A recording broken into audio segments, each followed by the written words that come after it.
digestive system in humans. In this video, we will learn why do we need a digestive system and how it works.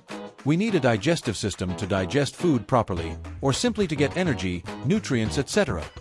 for our day-to-day work. This is the diagram of human digestive system. Before we study the diagram deeply, we should understand parts of digestive system. Now let us look into the parts of digestive system. There are mainly 5 parts. They include mouth, esophagus, stomach, small intestine, large intestine. Now 2 of these main parts divide into more. Firstly, mouth. It divides into 3 other parts: mouth, or mainly teeth, tongue, salivary gland.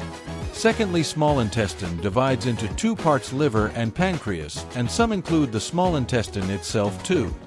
Now, as you know, this is a diagram human digestive system consisting of all the parts we have discussed earlier. Firstly, when we chew the food, it enters through the mouth buccal cavity. Digestion starts when we start chewing the food. Then it enters in the esophagus. Eventually, making its way to the stomach, uses enzymes like pepsin and trypsin to digest protein, mucus and acids like HCl to digest the food. Passing the stomach, it enters small intestine, where enzymes from pancreas and liver help digest the food at the end, converting protein to amino acids, carbohydrate to glucose, fats to glycerol or fatty acid.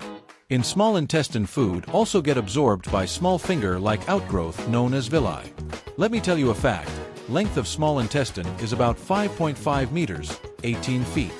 Then the food enters in the large intestine, which is about 5 feet, 1.5 meters. In here, the digested and undigested is used to absorb water and salt if left.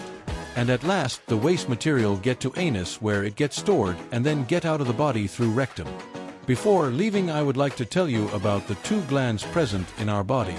First is liver, that make bile juice and stores it in gallbladder and supply it to the small intestine through bile duct. It also connects to the pancreas, so the second gland of our body can also provide enzymes to this small intestine.